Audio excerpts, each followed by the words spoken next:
What is going on, lads? It's Billy the Kid here. I know it's been a long time since I did a commentary, but you all know the reason for that because of my laptop issues. But good news is, I have sorted it out. I am buying a new desktop computer instead of a laptop. It's a HP i7, 3.4 gigahertz quad core. It's 8 gigabyte RAM, 2 terabyte hard drive, so it's going to suit me for a long time. Hopefully I won't get any issues for a long time with that. And hopefully I'll be bringing you lads some nice PC gameplay footage. I don't think I'm going to be getting Battlefield 3 for PC, as I'm more or less like suited for console gaming. I like to play RTS games, World War II strategy games and that kind of thing, but who knows what the future will bring. So on this gameplay, we're playing on the Gulf of Oman on Luton's server, and I was playing against Luton. He was on the opposite team with his clanmates and friends and subscribers and all that, and we had a pretty good, really intense game. So I hope you enjoyed. It was Rush, by the way. I don't think I said Rush. I think it was Rush. But it was a really intense game. There was a lot of points in this gameplay where I thought we were going to lose, we weren't going to take the objective, but in the end we managed to prevail against all the odds. We managed to prevail. So I hope you enjoyed the gameplay, as this commentary is going to be on the next patch notes, the upcoming patch for Battlefield 3 that's supposed to take place sometime possibly after Armored Kill, or even with Armored Kill itself. I'm not too sure. Probably by the time you're probably by the time you're watching this, the patch will be already out. So this is just a quick patch notes for you guys to find out. So the weapon balancing is first. There's going to be a reload time adjustment for a lot of the weapons, including a lot of the assault rifles like the M416, F2000 FAMAS, KH2K2, MK3A1, etc. They're going to be tweaked a little bit. Oh, excuse me, the AEK, SCARL, AK-74, AN-94, etc. A lot of the some of the semi-automatic sniper rifles and a lot of the assault rifles are getting a reload time reduce, so it'll be much more faster to reload. Thank God, because there's nothing worse than working with the AEK and working with that very slow reload. I mean, when you compare the AEK's reload with the M16, you can see which is gonna win. So I'm glad they're reducing the reload time for a lot of the assault rifles. The long reload is reduced with the AUG A3, 44 Magnum, KH, 2K2, Pecheneg, L85, etc. The long reload is increased only on the P90, and that's strange, but only on the P90 is the long reload increased rather than decreased. Short and long reload is also increased with the AS Val. Now I like the AS Val, so it'll be strange to work with that with a long, reload increasement with that increasement. Oh, learn English, Billy. Anyway, so damage output and range adjustments. The UMP is going to have its damage increased for close range, but it'll be reduced over range. So if you're going to go up against somebody with maybe an assault rifle, chances are you're going to drop them with the UMP. Maybe, who knows. But I'm glad with this because it feels like the UMP is very underpowered. We all remember the UMP from the beta, and it was just way overpowered. Everybody was using it. But I'm very glad that they're increasing the damage. It says there will be a sweet spot in close quarters battle that you'll do the maximum damage, but it's going to suffer compared to the PP2000 at longer range. So it's not going to be good for longer range, but if you want longer range, choose the PP2000.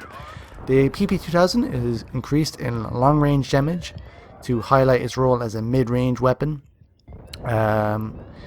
It's a very low recoil PDW. Excuse me.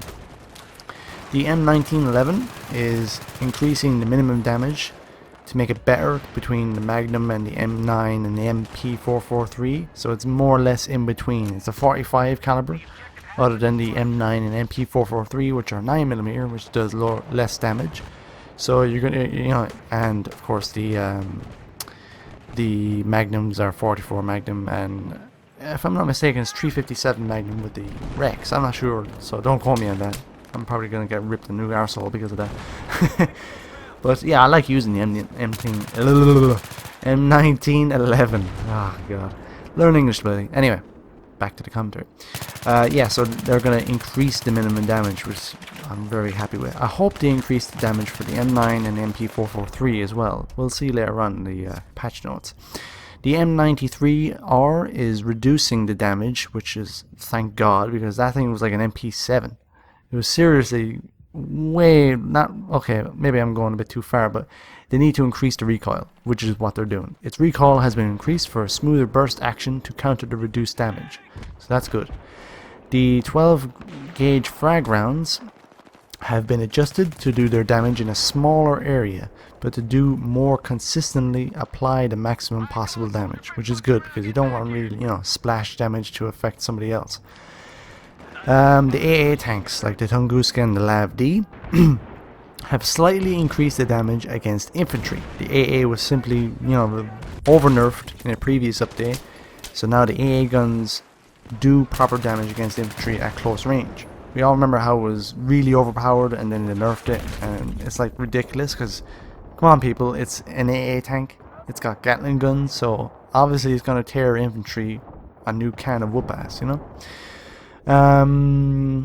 12 gauge buckshot close range damage has been slightly increased and slightly reduced the range penalty for a suppressor on a Scar H. Now there are lots and lots and lots of weapon, damage output, range adjustments, all that. So I'm going to leave a link in the description of all the little patch notes for you to go and enjoy, but I'm going to go over very quickly some of the interesting vehicle adjustments that they're putting in. So let me just try and find it. Oh, here's some miscellaneous weapon changes. The Stinger and the Igla now lock onto air vehicles at lower altitudes and longer distances, which is fantastic. I really thought they reduced the range too much on the Stinger and Igla. I think they got it just right before they patched it, but yeah, they're gonna now lock onto air vehicles that are lower altitudes and longer distances. They've added a burst fire mode to the M5K, which was part of the close quarters expansion pack weapons. They've now added a burst fire mode. They've increased the bonuses provided by a number of bipods for the F2000, G3, A3, M27, M416, Pecheneg, Type A, EFMS, MG36, and that's it. Battle-fed machine guns are now accurate when standing and firing while aiming. This affects the M240, M249, Type A88, Pecheneg, and LSAT. Now for the 44 Magnum, the rate of fire reduced the rate of fire has been reduced slightly to highlight this sidearms role as a slow firing heavy hitter and to differentiate it from the MP412 Rex. But again, all the patch notes are there in the description because I'm running out of time. Now on to some vehicle related tweaks, because this is what I found most interesting. Now they have removed, flares from a gunner position on the helicopters, the attack helicopters. They have removed the flares. It says with the right combination of unlocks, an attack helicopter could be effectively invulnerable to lock-on missiles. Removing the flares from the gunner balances the attack helicopter against ground fire, which I have to agree with, because we've all been there with the attack helicopter just circling around. You lock onto it with a Stinger, the pilot would pop ECM, you wouldn't be able to lock. You come back into range, then the gunner will pop flares, and it was just impossible. So I have to agree with this. So no more flares for the gunner position, which is, well, that's cool. Air radar will now show friendly vehicles as well. I remember that being in the game, and then they patched it to eliminate that, so now they're bringing it back. Weird. Helicopters' weapons can now destroy equipment with splash damage. Okay. The laser designator unlock on the Scout helicopters has now been changed from a pilot upgrade to a co-pilot seat, which is number 4, which is position number 4 in the Scout choppers. So now, like in a tank, the tank's CITB, the Scout helicopter's laser designator is permanently available to players who have received the unlock. So if you have the laser designator unlocked for the Scout choppers, all you have to do now is go to C4 in the Scout helicopters and you'll get it. Now lads, there's a lot of patch notes here, but I can't go into all of them as we've run out of time. So I hope you enjoyed this commentary. I hope you enjoyed the gameplay as well. It was fun on Luton server as always. I have to give him a thumbs up for that. And let me know in the comment section below what you think of these patch notes. Once again, I'm leaving it in the description for you to go and check out. Lads, this has been Buildicade. I want to thank all you subscribers. I want to thank all you viewers. Please rate the video, comment, like, and I'll see you again.